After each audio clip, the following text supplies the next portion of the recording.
जो पदस्थापित दारोगा है उसकी भूमिका, बालू ठेकेदार की भूमिका की जांच की जाए और दोषी व्यक्ति के विरुद्ध सख्त से सख्त कार्रवाई की जाए। कौशल यादव, सलमान रागी मुन्ना की बात बिल्कुल नाम आ रहा है, सार्वजनिक सर्वविदित है, कौन नहीं जानता। यहाँ का घाट चल रहा है, धनवारा के पास भी घाट चल रहा है, वहां भी यही बातें हुई है। एक कौशल सिन्हा जी का जमीन है, उस जमीन से गाड़ियां निकाली जा रही है, वो व्यक्ति सभी जगह पिटीशन दिया, माइनिंग अफसर के यहाँ दिया है, सीओ के यहाँ दिया है, डीएम के यहाँ दिया है, एसपी के यहाँ दिया है, वहां भी कार्रवाई नहीं हुई है। डर से बेचारा वो दुबका हुआ है और सेम घटना यहाँ भी हुई है। अगर वह भी रोकने का दुस्साहस करता तो उसके साथ भी यही प्रक्रिया अपनाई जाती। हिम्मत नहीं कर रहा है। क्या लग रहा है आप लोग क्या कीजिएगा, क्या स्टैंड लीजिएगा? मैं तो आज आकर के मैं वही देख रहा हूं, मैं आपके सामने तो कह रहा हूं कि मैं वरीय पदाधिकारी से बात करूंगा कि इसकी जांच आप आकर के स्थलीय जांच करिए, और अगर आपके पास समय नहीं है तो हम सब अपनी गाड़ी से ले जाकर इन लोगों को उनके समझ खड़ा कर देंगे कि ये कौन अपराधी है। ये 80 साल 85 साल की बूढ़ी माँ हमारी जो महिलाएं, वो कौन सा अपराध की होंगी। आप जरा इस पर असेसमेंट करिए, आकलन करिए और इसकी गहराई से जांच करिए और दोषी व्यक्ति के विरुद्ध कार्रवाई करिए। सर क्या लगता है कि बिहार में फिर से जंगल राज स्थापित हो गया है? सर बिल्कुल, ये जंगल राज, इतना तो जंगल राज में भी आप नहीं देखा होगा जिस तरह की घटनाएं यहाँ घटित हुई है। हमने अभी तक राजनीतिक जीवन में इतने दिनों में बहुत जगह घूमने का और देखने का मौका मिला, इतना विभत्स तरीके से किसी गांव में घुसकर पुलिसिया तांडव हमने नहीं देखा। सर डीएसपी से सवाल पूछते हैं पत्रकार तो पत्रकार पर भी एफआईआर हो जाता है। यही तो दुखद और दुर्भाग्यपूर्ण बात है कि वह लोकतंत्र की आवाज को दबाना चाहते हैं,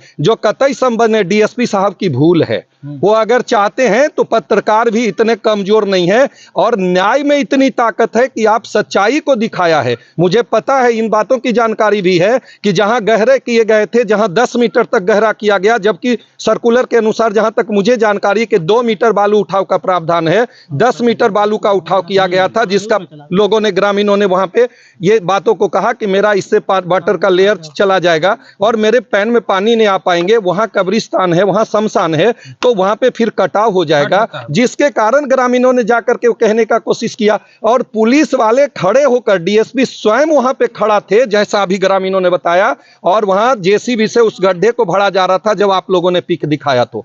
और उसी के कारण पत्रकार भाइयों पे प्राथमिकी दर्ज की गई। पहले तो थिएट किया गया और प्राथमिकी भी हमने सुना है कि दर्ज की गई है।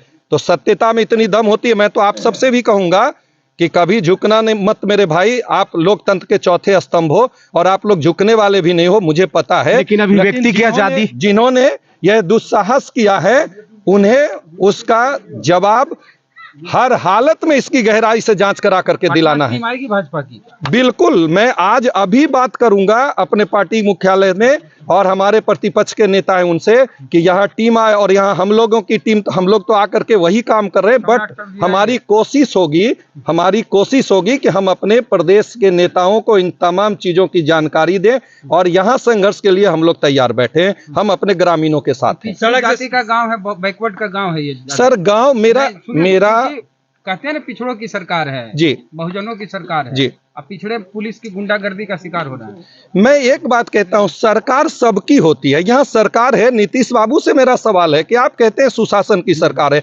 बालू माफिया नहीं बख्शे जाएंगे, दारू माफिया नहीं बख्शे जाएंगे, तो मेरा सवाल आप लोगों के माध्यम से आदरणीय मुख्यमंत्री नीतीश कुमार जी से है कि अगर नहीं बख्शे जाएंगे तो एसआईटी का गठन करिए और डीएसपी को केंद्र बिंदु में रखिए, थानेदार को केंद्र बिंदु में रखिए, यहाँ के पुलिसिंग को इस केंद्र बिंदु में रखिए और राजनेता को इस पुलिसिंग में रखिए और उसके बाद जांच करिए और जो दोषी व्यक्ति है उनके विरुद्ध सख्त से सख्त कार्रवाई करिए। ऐसा नहीं लग रहा है सर कि लोकसभा चुनाव को लेकर ऐसा विवाद किया जा रहा है कि आपस में फूट हो? सर देखिए, ये जो भी ऐसा सोच करके कर रहे हैं तो ये दुखद और दुर्भाग्यपूर्ण है। वो कभी ऐसे अपने मकसद में कामयाब नहीं होंगे। हम लोगों ने यहाँ पे आए हैं, ये मानवता को शर्मसार करने वाली घटना है। हम लोग वोट बैंक अपने जगह है, राजनीति अपने जगह है, टीम अपने और दल अपने जगह है, पर यहाँ पे जो घटना हुई है ना, वो मानवता को शर्मसार करने वाली घटना है।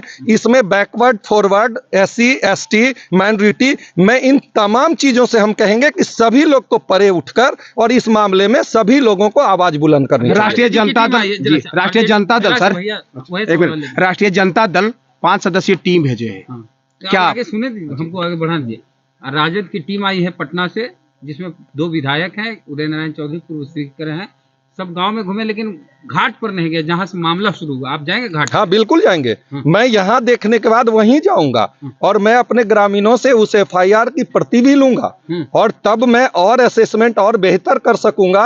और ऐसे हम यहाँ देखने के बाद मुझे पता चल चुका है ग्रामीणों का और जो निरीह जनता है, जो आज भी जिनके पास जुबान नहीं है कि वो सामने आप कैमरे के सामने आके कह सके, चूंकि अज्ञात इतना डाला हुआ है कि उन्हें डर है कि हम अगर कुछ बोलेंगे तो मेरे खिलाफ कार्रवाई होगी, मुझे भी एफआईआर में नामजद कर दिया जाएगा। मैं आपके माध्यम से, चैनल के माध्यम से भी कह रहा हूं, मैं स्पेशली एसपी साहब से बात करूंगा कि आप जब तक स्वयं आप आए भी हैं स्थल पे और आप थे वेद जी, मैंने देखा है, विजुअल आपने लिया है, मैं कहूंगा कि आप जब तक जांच नहीं करते हैं, जो अज्ञात या ज्ञात है, आपके पास तो विजुअल होगा, आपके पास सीडी होगा, आपके पास कैमरे में लिया गया पिक्चर होगा, प्रूव्ड होगा। जब प्रूव्ड व्यक्ति को ही नामजद करिए। अभी घर में लोग चैन से सो नहीं रहे हैं, हमारे भाई लोग रात में घर में नहीं सो रहे हैं, इसलिए हमारा यह मांग होगा आपके माध्यम से बड़ी अधिकारी से भी, और मैं मांग करूंगा डीजी साहब से भी कि आप डायरेक्शन और आप डिक्टेट करिए कि जब तक इसकी जांच न हो जाए, नामजद अभियुक्त जो बनाए गए हैं उनके विरुद्ध